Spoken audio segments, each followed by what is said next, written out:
pagpapahayag natin ay hindi yung katawan na bubuhayin muli pagbabalik ng Panginoon, kundi ang pamamaraan na nasa loob ng katawan. Ang ito na sinasabi dito, mga bagay na maganap, ito po yung napag-usapan natin sa nakaraang Sabat, kung saan ang pagbabalik ng Panginoon. At sabi, sapagkat alam na ninyo na ang pagdating ng araw ng Panginoon ay tulad ng pagdating ng magnanakaw sa gabi. Marami ang gumagawa ng interpretasyon habang iniaral at ibinahagi ang sulat na ito na ito'y pagbabalik ni Jesucristo na anak ni Jose at Maria na sakay sa mga alapaap dyan sa Hipapawid, baga.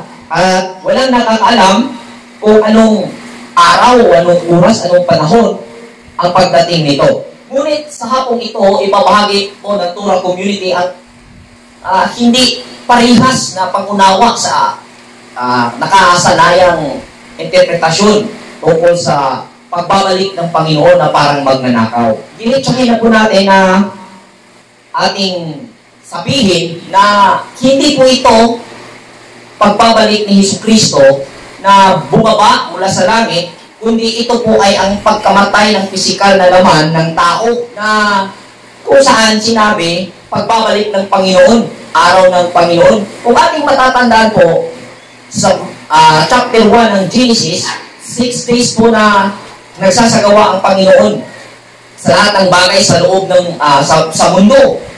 At ng ikapitong araw, siya'y namahinga. Hindi po ito araw na Lunes, Miyerkules, o unang araw kung sa Hebrew po hanggang sa Sabbath day. Hindi po ito ang araw na sinasabi na kung saan pinagtalunan na ang Sabbath day ay ang Sabado kasi namamahinga ang Diyos o ang Panginoon matapos niyang ginawa ang lahat ng bagay. Ito po ay tumutukoy sa kapahingaan ng laman na kung saan ang energy na nag-circulate ng ating physical na katawan ay aalis. At yung katawan na buhay, yung physical na buhay ay magiging karkas na lang. Amen po ba? Amen. Amen. Amen. So yan po ang araw ng Panginoon. Kasi kung ating kwentahin ba na Sabbath day, yung pang-pitong araw at simulan natin sa pagbibilang sa unang araw sa linggo, paano mo bibilangin na araw ang babasihan na kung saan ang araw mismo na sisikat, yung araw, yung sun, ay ginawa ito noong ika-4 na araw. So ang gagawin mo sa unang araw, ay hindi mo bibilangin yan. Doon na sa ika-4. Kasi sa ika-4 na araw, pag ginawa, ang araw, yung sun, at ang buwan. So, mga kapatid, ang Genesis chapter 1 ay hindi po paglalakad o pagsusulat ni Moses sa literal na mga ginawa na ating makikita sa mundo nito kung saan yan ang pinaniniwalaan ng tao. Ito po ay kaganapan sa pag-unlad ng kaisipan ng isang bata na patuloy na namumuo ang development ng kanyang utak at kaunawaan na ma-recognize ang mga bagay-bagay dito sa mundo na sinasabi. So, ang sinabi po dito, pagdating ng Panginoon na parang magnanakaw, hindi po ito pagdating ng Jesucristo at ito'y na-misinterpret ng mga mananampalataya o mga mambabasa dahil ang nangyari nga sa atin, bago pa natin binasa ang kasulatan o ang aklat o ang Biblia, ay mayroon na po tayong pangunawa na nasa sa atin na. At habang binasa natin, hindi na naging ina-analisa pa yung binabasa, Brother Bob. Ang ginawa, ipinasok yung pangunawa na narinig sa binasa. Hindi ginawang ina-analisa yung binasa na talata, kundi kung ano yung narinig, yun ang ipinasok na pangunawa sa binasa. Ito pala yung sinabi pangunawa. So, nangyari sa atin, bago ka nagkaroon ng kakayahan na bumasa at umunawa sa iyong binabasa, nagkaroon ka na ng pangunawa mula sa iyong mga narinig. Sa sinabi ni Apostol Pablo sa Tesalonica, sa mga mananampalataya, na kung saan ang mga tao ay nakasanayang natutulog sa gabi at naglalasing sa gabi. At kung ating sagawang unawain sa literal, ay tama naman, matutulog talaga sa gabi ang tao, masama at mabuti. Amin po ba, mananampalataya at hindi mananampalataya. So, ito'y figurative o parables na pagkasabi. At ang gabi na tinutukoy dito ay ang karangyaan na nakamit ng tao tulad ng isang storya na kinuha ni Isaiah at kanyang sinabi doon sa nagtatanong sa kanya.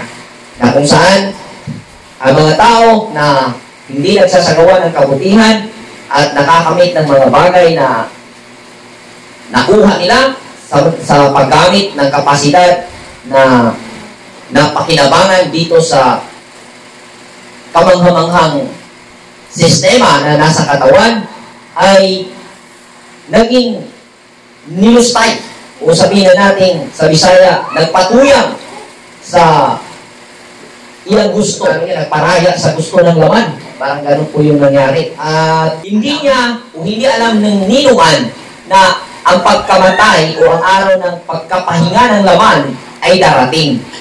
So ito yung tinutukoy ni Apostol Pablo na darating na parang magnanakaw.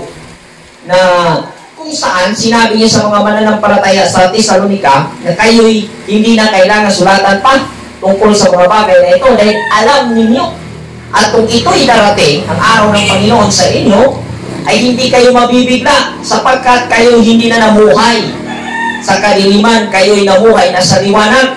Ibig sabihin, mga kapatid, ang taong namumuhay sa kabutihan ay hindi po siya nababahala sa kapahingahan ng laman na darating sa kanya dahil andun po ang kapanatagan sa kanyang sarili. Ngunit ang isang taong namuhay ng nagparaya sa gusto ng laman ay wala po siyang plano ba na iwanan ang katawan at lahat ng pwedeng gawin upang mapanatili ang kanyang pag-iral sa pisikal na katawan na kinaroroonan ay gagawin niya. At sa mga modernong teknolohiya na nidiscover ngayon ng sangkatauhan, nagkaroon na ng mga iba't ibang pamamaraan para ang pagkalakas at pagkasigla ng katawan ay mapanatili. Nagkaroon na ng blood transfusion para manatili ang kabataan at gumamit na ng iba't ibang mga alternatibong pamamaraan upang ang pagkamatay ng laman ay mapipigilan. Ngunit, ang sabi ng Panginoon, ang araw ng pagdating ay tulad ng magnanakaw.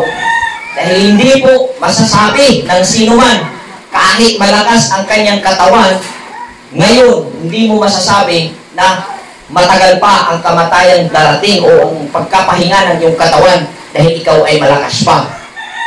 Dahil pwedeng bukas, pwedeng mamaya, pwedeng makalawa bukas, darating ang araw na iyon.